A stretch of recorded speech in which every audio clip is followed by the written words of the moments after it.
An average team against the T-Wolves. The Nuggets lost by 26 at home Monday night. Lakers management needs to examine how the T-Wolves roster was constructed. It's obvious the Lakers don't have the personnel to deal with the Nuggets. San Antonio Spurs center Victor Wembanyama is the unanimous choice for NBA Rookie of the Year. Wembanyama received all 99 first-place votes. The native of France averaged 21 points, 10 rebounds, and 3.6 block shots. The Dodgers extended their winning streak to 5. They lead the NL West by 5.5. No debates, no speculation, just the info you need. That's your KBLA Sports Minute. I'm Ray Richardson. More news, opinions, and conversation when we come forward on KBLA Talk 1580. KBLA Talk 1580 is the fastest growing talk radio station in Southern California. Home to 50,000 watts and an audience reach of 12 million listeners. KBLA Talk 1580 is a pioneer for black audio content, including our groundbreaking $2 million climate justice campaign and the most loyal, influential audience. According to an independent research study by the polling firm of Iteris, for the second consecutive year, KBLA Talk 1580 is the most trustworthy, reliable, and credible news source for black audiences and beyond in Southern California. Let KBLA Talk 1580 power your advertising dollars. Our omni-channel custom marketing solutions are specifically tailored to connect with your ideal target audio, social media, and local activations to get your message out to the black community. Get in touch with our advertising team today at advertising at KBLA1580.com. That's advertising at KBLA1580.com. KBLA 1580. We've got your black.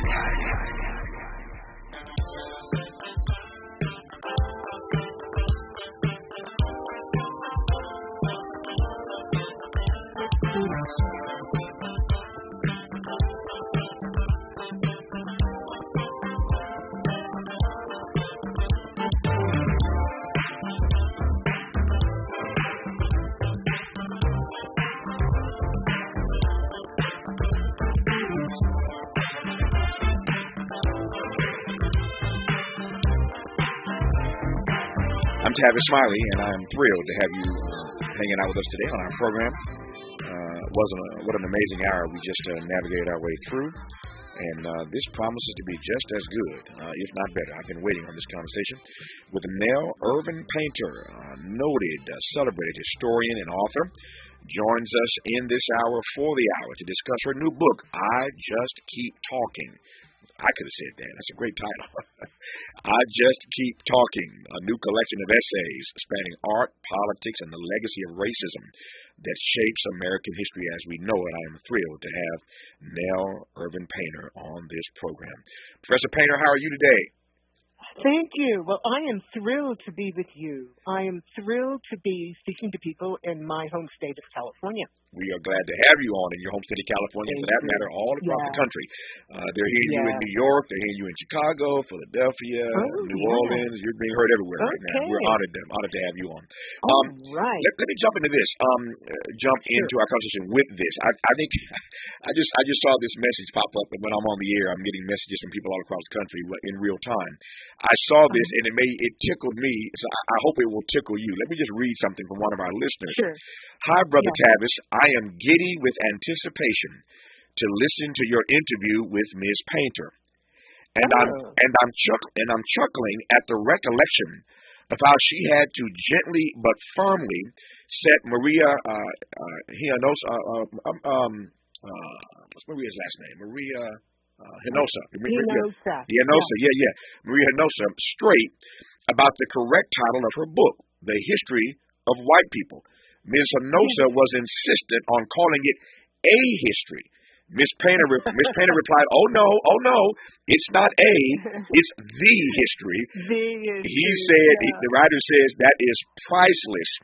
And he goes on to say some other things, but I was just tickled by that comment about Maria Hinosa, because he makes the point that you had to gently but lovingly chin check her about the difference between the title of your book being A History and The History. I wonder if you just might say a word about the difference in those two words.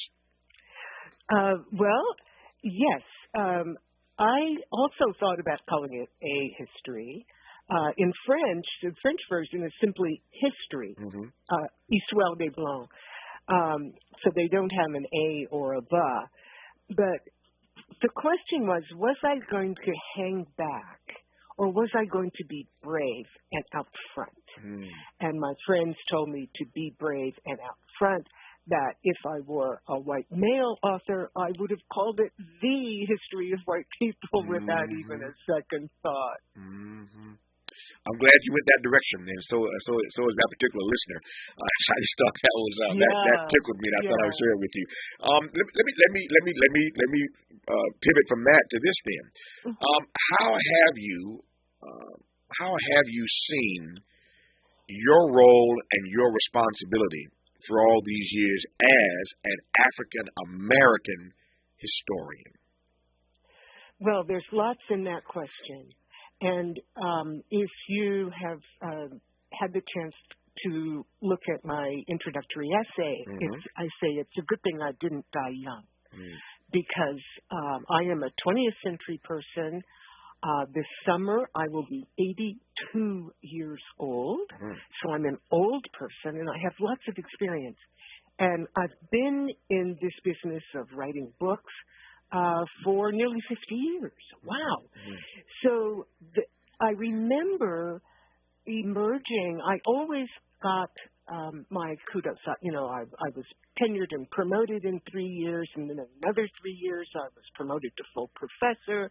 I've been accepted into the American Academy of Arts and Sciences. I got a good, all the things you're supposed to do. But in the 20th century and early 21st century, those things didn't count in the big world. So I remember actually reading, I don't remember where, an article about why Ross, oh God, what's her name? The singer, oh dear, senior moment. Anyway, she did a wonderful job in Lady Sings the Blues. Diana Ross, of course. Yes. She did a great job in Lady Sings the Blues, but it never went anywhere. If she had not been a black woman, that would have been a springboard into major stardom in the movies. And so that's the kind of thing we were faced with in the 20th and very early 21st centuries. And so that's what I was also faced with. I got all the benefits in my professional life, but I didn't get the visibility. That started to change, and it really started to change with the History of White People, which became a New York Times bestseller. It was still selling well. And I remember I was in art school at the Rhode Island School of Design when that book came out. And I would hang out at Brown University, where my good friend and powerful woman in American higher education, Ruth Simmons, was president. And so I would go up to Brown and hang out with my old life. And John Weideman said, he said, well, you finally wrote about the right people to get the attention. not the white people, but the right people. Yeah, I get it. Well, the white, the title, So I said, well, John, I had written about white people in the past, but in Standing in Armageddon, my U.S. history, for instance. But that got attention beyond the usual circles. And since 2020, that interest has grown. I want to talk about all of that and then some. It's a storied career. She is now Professor Emeritus, but has received pretty much every honor that one can imagine in her particular field. She is a noted historian and author of the new book, I Just Keep Talking. She's Nell Irvin Painter, and I'm pleased to have her right now on Tavis Smiley. Hope, agency, dignity. This is Tavis Smiley.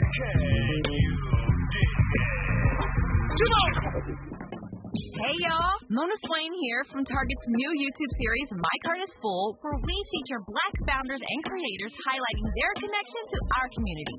As an actor and content creator, I love using my voice to inspire young Black women who look like me. When it comes to feeding my shine, seeing myself reflected in Black-owned and founded products at Target brings me joy. Together, we are Black Beyond Measure. Learn more at target.com/blackbeyondmeasure. Cookie wants to be a professional wrestler. I'm Cookie Serratos, and I'm 11 years old. She also wants to win all the medals. That's why Cookie and her family make every day count, squeezing out her best with Go-Go Squeeze. Okay, Cookie, let's break for a Go-Go Squeeze. Go-Go Squeeze fruit-on-the-go pouches are a nutritious snack made from 100% fruit with no sugar added. Go, Cookie! Because when you nurture your kids, you squeeze out the best in them. Squeeze out the best with Go-Go Squeeze. Not a low-calorie food. Products range from 11 to 13 grams of sugar and 60 to 70 calories per serving. Sometimes I struggle to get to sleep. My body stopped for the day, but my mind is still running. So I take ZQL. ZQL, the world's #1 sleep aid brand, has a range of non-habit-forming products to fit you and your family's needs. Invest in a great night's sleep for the best you tomorrow. I'm awake and ready to take on anything. Better days start with ZQL nights. Explore our products at ZQL.com. Use as directed. Keep out of reach of children. Without the ones like you, who work tirelessly to keep things running, everything would suddenly stop. Hospitals, factories, schools, and power plants, they all depend on you. No matter the weather, emergency, or time of day, you're the ones who get it done. At Grainger, we're here for you with professional-grade industrial supplies. Count on real-time product availability and fast delivery. Call, click Grainger.com, or just stop by. Grainger, for the ones who get it done. When you get nachos, tacos, empanadas, spicy queso with jalapenos, Pepto-Bismol's there. Pepto-Bismol provides fast, effective relief from nausea, heartburn, indigestion, upset stomach, and diarrhea. All the things that can happen unexpectedly on vacation. So before you travel, pack the Pepto. Pepto-Bismol. When you have nausea, heartburn, indigestion, upset stomach, diarrhea. Use as directed. Keep out of reach of children. Prescriptions require an online consultation with a healthcare provider who will determine if appropriate. Restrictions apply. See website for details and important safety information. Subscription required. Price varies based on product and subscription plan. Hey guys, did you know there's a generic form of Viagra that works just the same, but is 95% cheaper? And you can get it online? Go to hims.com/joy. Through HIMS, you'll get a free medical consultation, discreet shipping if prescribed, and the process is 100% online. To start your free online visit, go to hims.com/joy. That's HIMS.com/JOY. Let's get back to more Tavis Smiley right now. Let's get back to more of Nell Irvin Painter right now. A noted historian and author of a new book called I Just Keep Talking, and I love that title, as I said earlier. Let me start with this. There's a great quote at the very beginning of your book, and the quote reads, "Art and history are the indelibles." It's a quote from Elizabeth Alexander. Elizabeth Alexander. Love her. Yeah. But the quote is, "Art and history are the indelibles." Unpack that for me as you see it. Well, one of the wonderful things, the many wonderful things about Elizabeth Alexander's work is she goes back and forth. She's a wonderful poet. She's a wonderful writer of poetry and of nonfiction. And she's very active in the world of helping us see what history is, how history is embodied in the world, in monuments, for instance. Mm-hmm. So the Mellon Foundation has a wonderful program, not only looking at monuments, but also helping to create new monuments. So that's really crucial work in understanding our past, our American past. And that understanding has changed, I think, so much for the better in the last, the last long time. Mm-hmm. I'm not an Afro-pessimist. I'm not an optimist. I'm not an optimist either, but I'm not a pessimist. I've lived long enough to see how things have changed from the United States to California that I grew up in the 1950s to the present time. I would not go back. Mm. When one is not an Afro-pessimist, and one is also admittedly not an optimist. What is one? Well, a historian, but also one who lives from one day to the next. I'm not an optimist because I know at any point something horrible could happen that would make me feel very bad about my country. In fact, things are happening all the time that make me feel bad about my country. And I've lived long enough and studied enough history to know that we're not on a trajectory that gets things better and better and better. Things can and do get worse. But I try to focus on the state and local levels because that's where I can see my neighbors making a difference, a positive difference. Yeah. I've said many times to this audience the following, and you and I are simpatico in this regard, Nell Irvin Painter. I am not an optimist either, and I am not for the following reason. To my mind, optimism suggests that there is a particular set of facts, circumstances, or conditions, put another way, something you can see, feel, or touch that gives you reason to believe that things are going to get better. And so I am not an Afro-pessimist either, and yet I'm not an optimist because that is not the story of black people in this country. We have never entered a moment or been in a moment where there were facts, circumstances, or conditions that I could look at or that we could look at that gave us any reason to believe that things for us were going to get better. Now, having said that, I am eternally a prisoner of hope.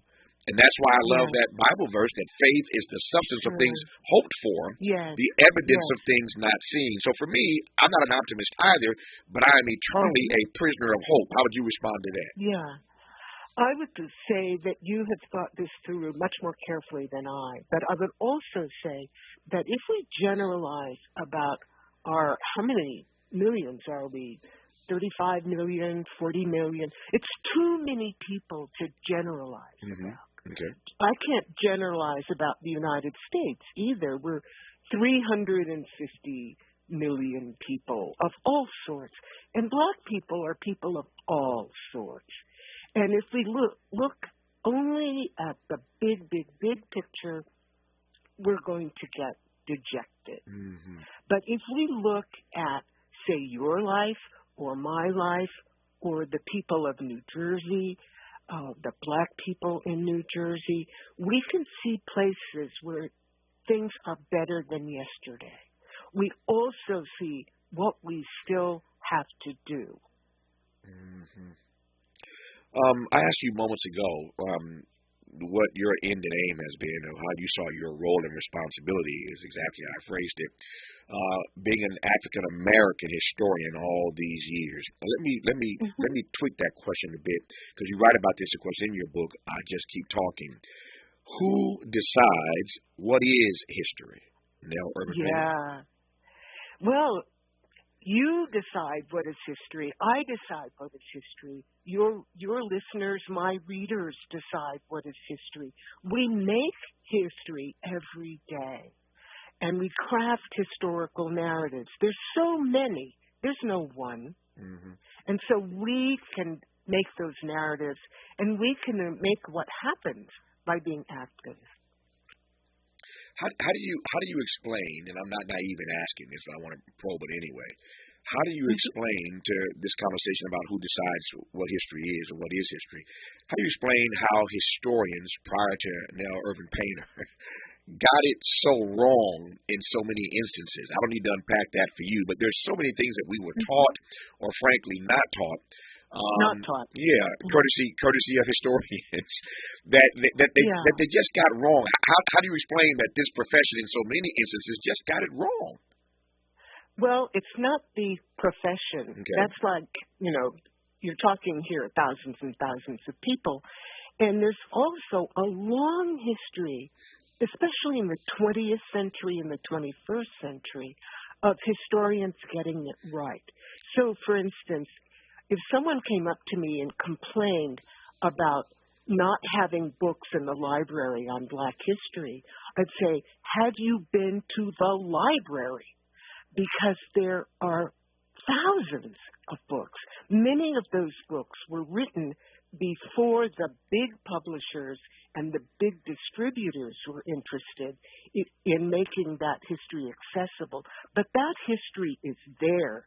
The Journal of Negro History has published, it's still publishing, now it's the Journal of African American History. That journal was publishing throughout most of the 20th century. So it may not have been super easy to find, but that history was there. Yeah.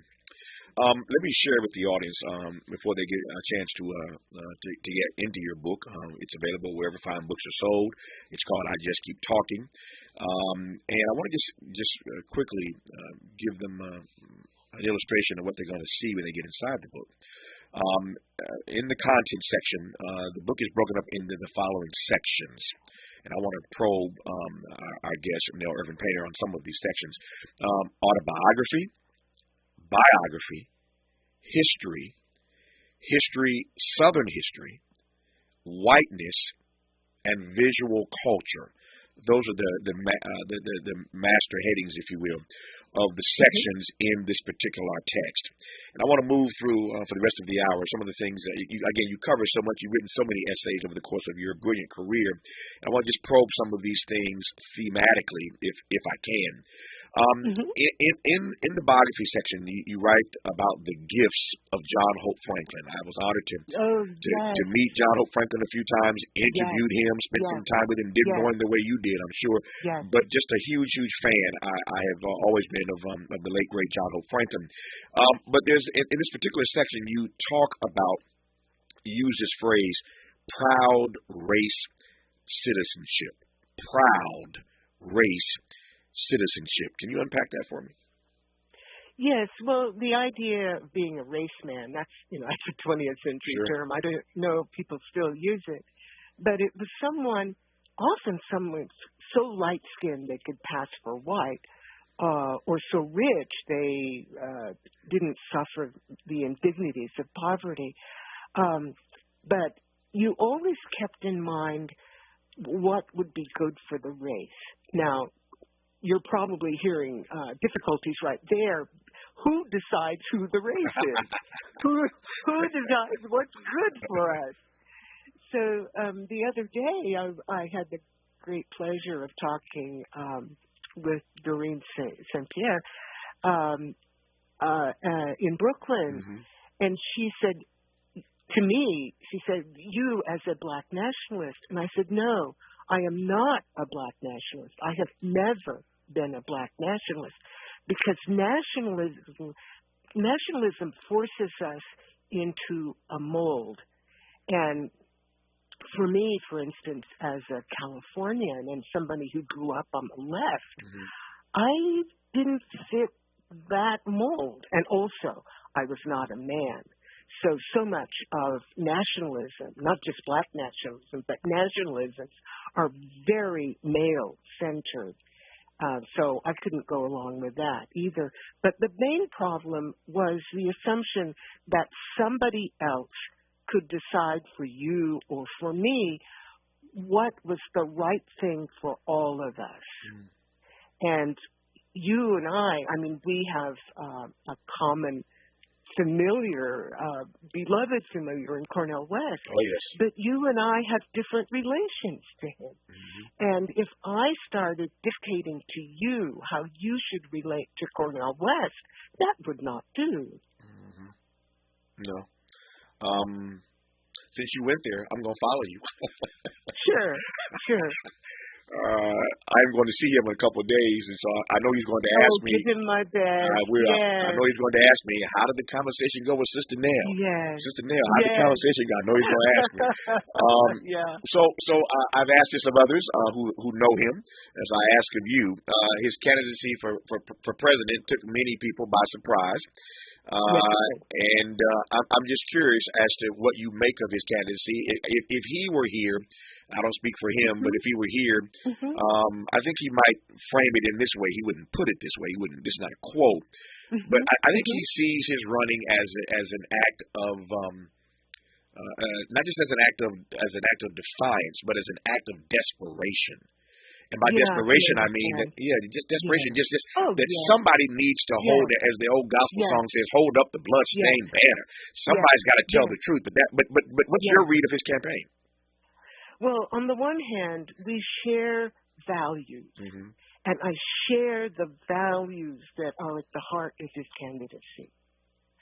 What I don't share is the tactics. Okay. I know that Cornell is so eloquent, and he can say what needs to be said without taking votes from the Democrats, which is absolutely crucial at this point.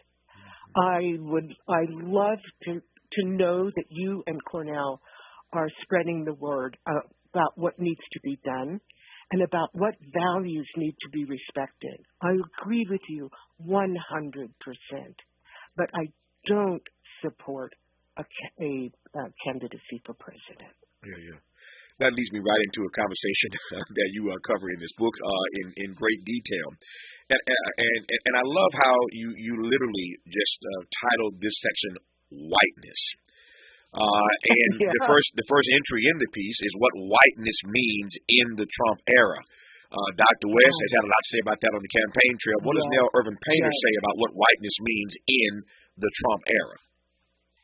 Well, it's changed over the course of the Trump era, but mostly it means whiteness is visible. So when he first ran in 2016, Make America Great Again, so many of us heard Make America White Again.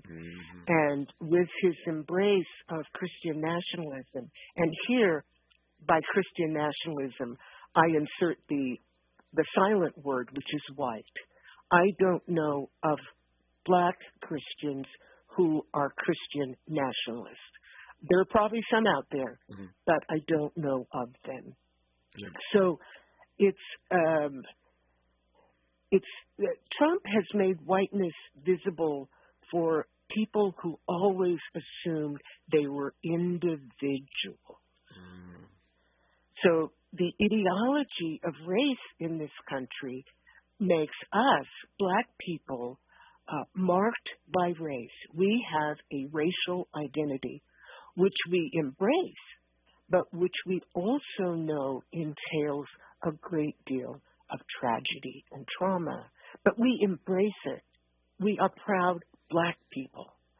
White people have not had that. Well, they have had, because they're white nationalists who go around being proud to be white. But that is not part of the reigning ideology of white race. The reigning ideology of white race is that white people are individuals. Hold that thought 1 second. I want to come back to this notion of white people as individuals. This notion of visibility has really has struck me. Because if white folk are visible, then what are black people? Lots to talk about. This is getting good.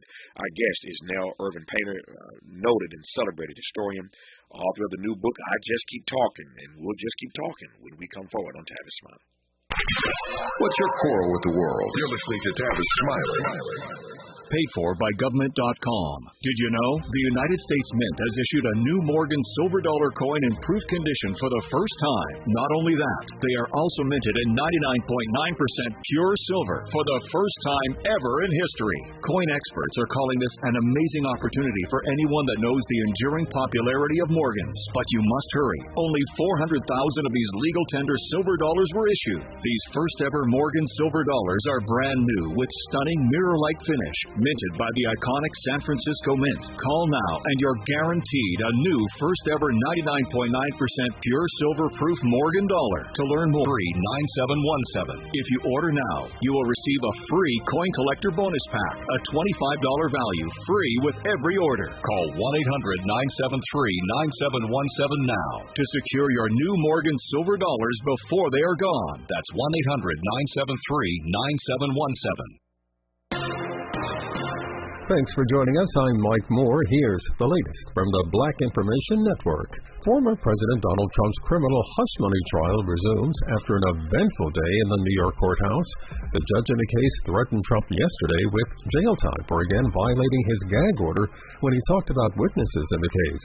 Judge Juan Merchan noted that the last thing he wants to do is put the ex-president in jail, but warned he would if necessary and appropriate. Governor Wes Moore has appointed Cleveland Horton II as interim director for the Maryland Commission on Civil Rights. The appointment follows the retirement of former executive director Alvin Gilliard after nearly a decade of service. The governor says he thanks Gilliard for his service to the commission, and he thanks Horton for raising his hand to serve.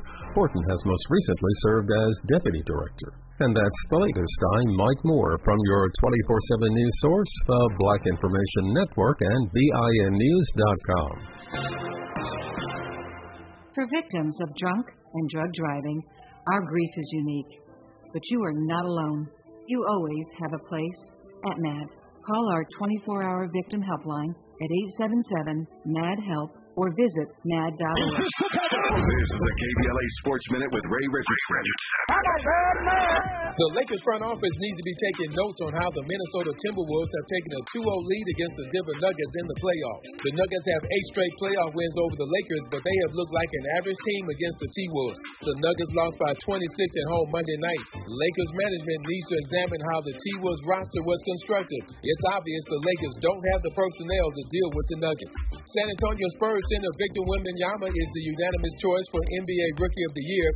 Wembanyama received all 99 first-place votes. The native of France averaged 21 points, 10 rebounds, and 3.6 block shots. The Dodgers extended their winning streak to 5. They lead the NL West by 5.5. No debates, no speculation, just the info you need. That's your KBLA Sports Minute. I'm Ray Richardson. More news, opinions, and conversation when we come forward on KBLA Talk 1580. We've got a lot to talk about. Are you interested in catching up on all the latest entertainment news, trending topics, and exciting interviews? I got you. Tune in to The Raw Report with Robin Ayers, Monday through Friday, 6 to 7 p.m. I'm your host, Robin Ayers. Join me every weekday with some of the best entertainment contributors in the business as we break down what's going on, who's got next, and what not to miss. Only on The Raw Report with Robin Ayers. Unapologetically progressive. KBLA Talk 1580. We've got your black. Sometimes you win, sometimes you try to fit it all in. Sometimes you don't know what's in store. Sometimes you find what we're looking for. Sometimes we're rolling easy and free. Sometimes 1 and 1 makes peace. So much for love along this ride. That's why Nationwide is on your side. Nationwide Mutual Insurance Company and affiliates, Columbus, Ohio. Helping to broaden your political and moral imagination with our 2024 Climate Justice Campaign with KBLA Talk 1580. Compassion sponsorship means food, healthcare, education, and more for a child in poverty. And there are thousands of kids who've been waiting over a year. End their wait. Sponsor a child with compassion today. Text the word radio to 83393. My friends swim no matter the season, but my moderate to severe plaque psoriasis can sometimes take me out of the moment. Now, thanks to Skyrizi and Clear Skin, count me in. With Skyrizi, Risankizumab Riza, a prescription-only 150 milligram injection for adults who are candidates for systemic or phototherapy. 3 out of 4 people achieve 90% clear skin at 4 months. Don't use if allergic to Skyrizi. Serious allergic reactions and an increased risk of infections or a lower ability to fight them may occur. Before treatment, your doctor should check for infection and tuberculosis. Tell your doctor if you have an infection or symptoms such as fever, sweats, chills, muscle aches, or cough, or if you plan to or recently received a vaccine. Thanks to Skyrizi, there's nothing on my skin, and that means everything. Ask your doctor today about Skyrizi, the #1 dermatologist prescribed biologic in psoriasis, and visit skyrizi.com or call 1-866-SKYRIZI to learn more. He's rooting for everybody black. More of Tavis Smiley coming your way right now. More of noted and celebrated historian Nell Irvin Painter coming your way right now. Her new book is called I Just Keep Talking, A Life in Essays, available wherever books are sold. I Just Keep Talking, A Life in Essays, and I'm honored and humbled to have her on this program. The book is a collection of essays spanning art, politics, and the legacy of racism that shapes American history as we know it. And we were talking moments ago about a particular section of the text called Whiteness, and the lead essay in that text is What Whiteness Means in the Trump Era. I asked Professor Painter about that, and she said that what Trump has done is to make white people visible. So my questions are twofold. I'll stand down. One, tell me more about the ways in which white people are visible differently in this moment than they ever have been. And if white people are visible in this moment, then what are black folk? Yes. Well, let me add an appendix to what you said. I said white people are visible as white people. Mm-hmm. They had been visible as people, as normal, as qualified, as beautiful, but as individuals. Mm-hmm.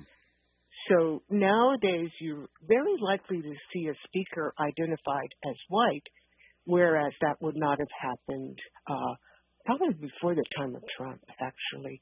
But I didn't coin the phrase the Great White Awakening of 2020, but I think it's also appropriate that moment of that uprising protest against the murder of George Floyd and against police brutality generally, that was a moment that really shook a lot of white people into understanding themselves as raced. Black people have always been much more visible in earlier times, unfortunately stereotyped and denigrated as inferior people.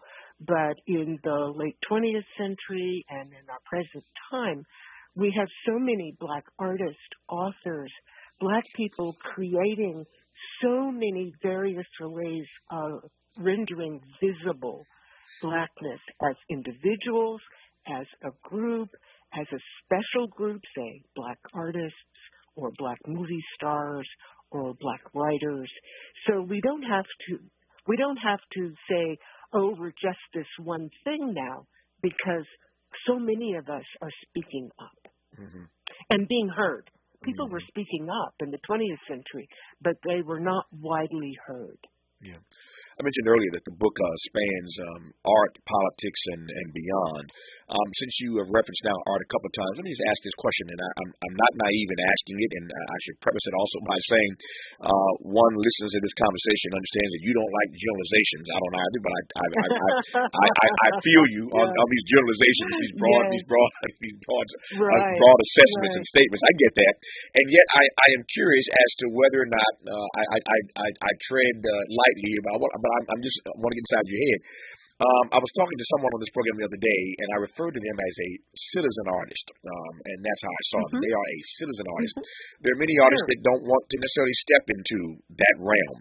This is also true. Yeah, but I called this person a citizen artist, and since you were talking a moment ago about black artists, I wonder in this particular moment, because this is a unique moment in American history, I wonder whether or not you think for the black artist in particular, there is a role and a responsibility that they cannot abrogate in this particular moment. No, I don't think there's one role for black artists. Okay. Any more than I think there's one role for black broadcasters or black historians. We all do our work, and some of us are engaged in one way and some are engaged in others. So, for instance, the great painter recently deceased, Jack Whitten, worked abstractly. And so for the longest time, he could not be seen because the preference for black art was for figuration and for engaged art. Now, I believe in engaged art for artists who want to make engaged art. My father's favorite artist was Elizabeth Catlett. He went to Mexico to her studio to bring back one of her pieces. She was married to the great Charles White. They were engaged artists. I love them. I love their work. But I would not say to another artist, you must make art like Elizabeth Catlett. I would not do that. I take your point. You, no surprise here, have an essay in this book about reparations. I don't need to color this question much more, but in this moment, talk to me about reparations. Yes. I believe reparations is the ethical thing to do. I also recognize that monetary reparations, broadcast, are not politically feasible at this time. But that's not to say that other means of reparation. So, for instance, the state of California has instituted, I don't know if it's the state or if it's localities, have instituted various ways of recompense for people who have been discriminated against. One of the problematic parts of reparations based on race, or maybe it's the problems within how we think about race, is that mostly we think about reparations in terms of people whose ancestors were enslaved. That's people like you and me, I think. But there are lots and lots of black people in the United States now who are either immigrants themselves from other parts of the world or the children or grandchildren of immigrants, that is to say, whose ancestors were not enslaved in the United States.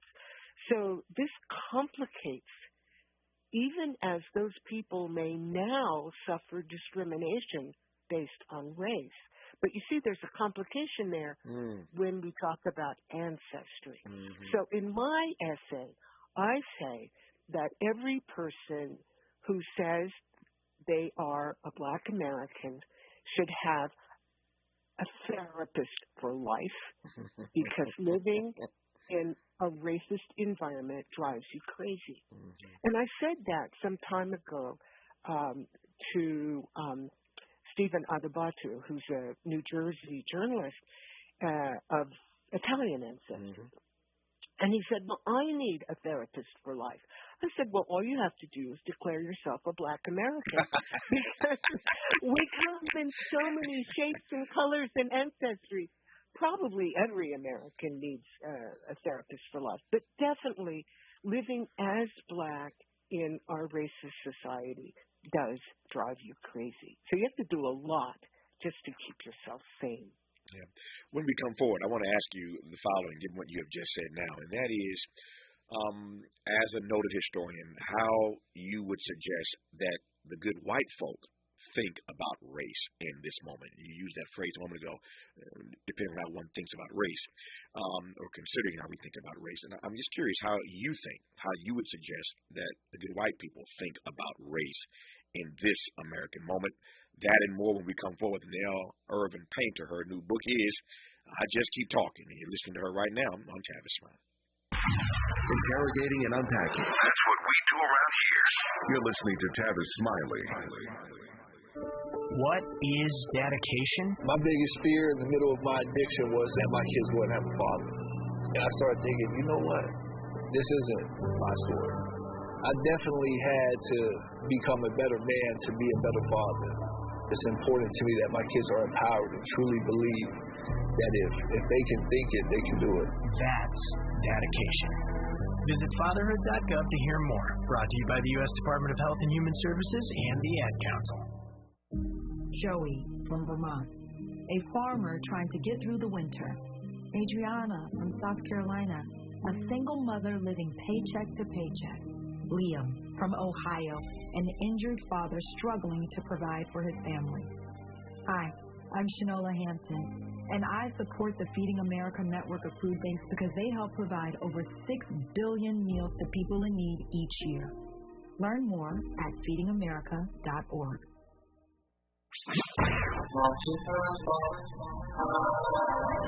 Hi, it's Tavis Smiley. First, thank you for your support of KBLA Talk 1580. We deeply appreciate you. So, I get asked all the time, Tavis, when are you going to bring back that State of the Black Union symposium you used to do? You know the one where you had all those black intellectuals on stage every year and everybody watched all day live on C-SPAN? Yeah, I know the one. Let's bring them back. Well, I am pleased to tell you that if you go to KBLA1580.com right now, you can sign up to be in the audience here in Los Angeles when we go back live on C-SPAN with a stage full of black thinkers and influencers for a historic conversation. America has never seen a stage full of black folk talking about the urgency of now. Climate justice, climate equity, climate resilience. It's going down Tuesday, June 18th, 4 to 7 p.m. at the California Science Center in Exposition Park. Admission is free, but you must register at KBLA1580.com. Once we reach capacity, you'll have to watch us on C-SPAN. But if you want to be in the room when we go live from Los Angeles, Tuesday, June 18th, head to KBLA1580.com right now to reserve your seat. Caring about the climate, caring about the community. With KBLA Talk 1580, we've got your blast. Hey there, Los Angeles. This is James Lucky Jr., publisher and editor of Los Angeles News Observer. Are you hungry for you've been craving? Stay in the know and never miss a beat with our free weekly publications conveniently available near you. Or hop on the digital wave and become an exclusive subscriber at OGNSC.com. Don't forget to join the party on Instagram and Twitter at OGNSCINC for behind-the-scenes access and sizzling updates. No more FOMO. Let's stay informed, connected, and empowered together. More honesty than you can handle. More empowerment than you can imagine. You're tuned in to Tavis Smiley. I'm watching my time. Professor Nell Irvin Painter is getting tight on me here. Let me ask you right quick, and I don't mean, I'm not talking about the MAGA folk. I ain't talking about the Donald Trump sycophants, but I am talking broadly about how the majority community should see whiteness and race in this contemporary moment. How should they think about those things? Okay, as you already noted, I'm all about specificity. Mm-hmm. So I can't tell millions and millions of white people one thing to do, but I would say, what is it that concerns you? So, for instance, you're holding this wonderful meeting about climate justice. If climate is your thing, then go into climate and find out about blackness and race in the world of climate justice. If you are you're teaching art, then learn about blackness and whiteness and gender in art history. If you are on the local city council, find out what's going on and what has gone on in your town, in your village, in your state. So there's not one answer. You've heard me say this over and over again. Think local, do it locally, follow the people around you and your particular interest. A couple other things that jumped out at me when I got your book and couldn't wait to just pour through it. I loved your piece on rethinking capitalism. Can you top line that for me? I say capitalize white. Mm-hmm. And that is a way of making whiteness visible as a race. No, you're not just individuals. You belong to a history, an American history of white race. Mm-hmm. There's an essay in here in the book called Seeing Police Brutality Then and Now. Can you give me some of that? Sure. That's about Emory Douglas's art as a Black Panther artist.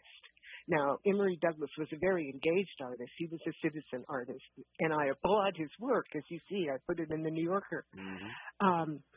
But I want that art to be recognized as an important part of American art history. It is Black art history, but it's not simply Black art history. It is American art history. And American art history, as I learned it in art school, was very skimpy on the history of Black artists. So, for instance, I published a book some years ago called Creating Black Americans. Mm-hmm. It's a narrative history, but all the images are Black fine art, including a big piece that opens one of the chapters by Faith Ringgold. So I forgot what I was saying. I would not say to any artist what they should do. Yeah. Oh, Emory Douglas, of course. Emory Douglas was a very engaged artist, and his work needs to be seen as American art history. I receive it. When we come forward in our remaining moments with Nell Irvin Painter, I want to ask her about Sojourner Truth. If you know any of her work, she has written powerfully about Sojourner Truth, and I want to talk about that part when we come forward with Nell Irvin Painter on Tavis Smiley. For all the freedom-loving folk, this is Tavis Smiley. I feel like freedom. If you're like me, 60 and retired, making ends meet, especially here at the supermarket and drugstore, is tough. I'm so blessed to have found BenefitsCheckup.org. It's a free and confidential website from the National Council on Aging that connected me to $1,200 a year in programs that help pay for food, medicine, utilities, and more. Maybe it can help you. BenefitsCheckup.org. My daughter was diagnosed with a rare malignant rhabdoid tumor on the spine. They sent her straight to St. Jude. My hope was gone. But when you get there, everyone's like, hey, we're not going to give up. And when you see other people not giving up on your child, that makes all the difference in the world. When I found out I didn't have to pay, I was just grateful. They saved my baby's life. Finding cures, saving children. Learn more at stjude.org.